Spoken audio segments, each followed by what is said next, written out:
everyone, welcome back to the full range room.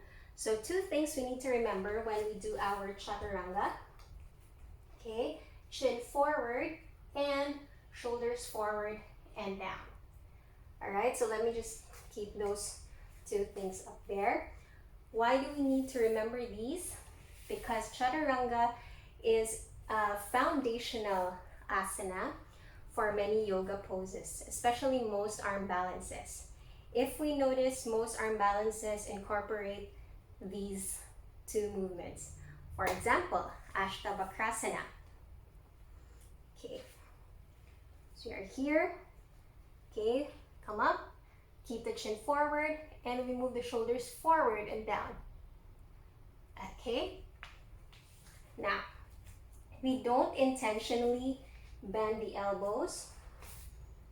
Alright, so we don't intentionally bend the elbows. The elbows bend because of the shoulders forward and down movement. Alright, and chin forward is also a movement for safety. It's something we should really get used to doing because it's like a counterbalance to the downward movement. For example, in Bakhasana. Okay, for the purposes of this video, we'll just do the version with the elbows bent. Alright? So chin forward. Okay, shoulders forward and down. If I had my head down and I fell, okay, I'd fall on my head.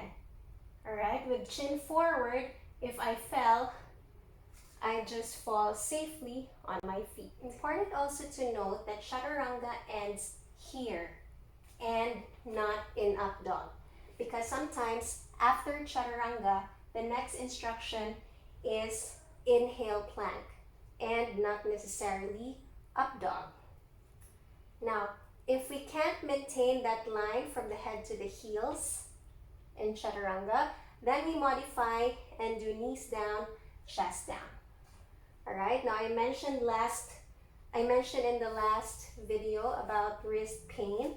So if your wrists are bothering you in Chaturanga, you can always perform the asana on your fists. Now whether we do the full Chaturanga or the modified one, that line from the head to the heels or that line from the head to the knees should not touch the floor. Now I don't stress about that form so much in class because understandably not everyone will have a strong enough core to maintain those lines. So something we can do outside of class, we practice with push-ups. So for me, Chaturanga is technically a push-up or a push-up variation, and since we are in a flat surface usually in class, there's really no effective way to be mindful of our form, especially because we just breeze through the asana. So all we can really do is keep practicing.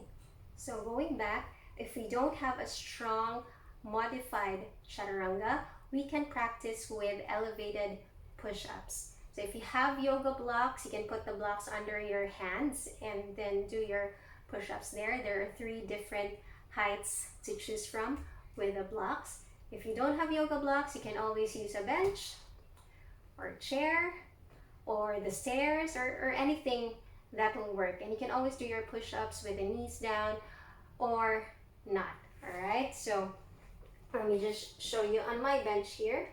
This is too high for me to be practicing push-ups on the knees, so I'll just come up. Alright, and then there we are.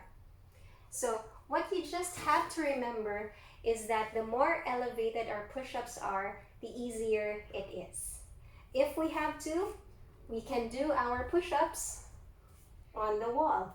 Alright, I've had a client before who really cannot do push-ups, even the elevated one, because of his size. So we started with the wall push-ups, and as he got stronger, we brought our push-ups closer and closer to the ground. Alright, so whichever push-up we are in, we just have to maintain that line, all right? One line from the shoulder to the wrist, or maybe the shoulder is also a bit ahead of the wrist.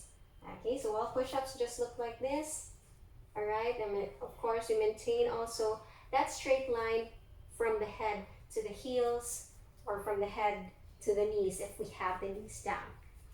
My advice, if you're practicing elevated push-ups, to have a strong chaturanga, you practice your elevated push-ups every day.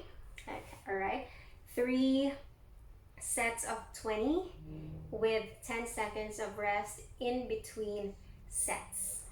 Okay, and finally, if your full chaturanga is strong already, you can always up your asana anytime. For me, I like doing chaturanga with one leg, okay, when doing vinyasas on the right and left side. All right, so even when your teacher doesn't say it, you can always go ahead. All right, there we go. Okay, I also have students who do that as well. So that's it for today. I hope you find this helpful. If you like this video, please give it a thumbs up. And if you haven't already, please subscribe and click on the notification bell so you don't miss out. Thank you for watching, and see you in the next one.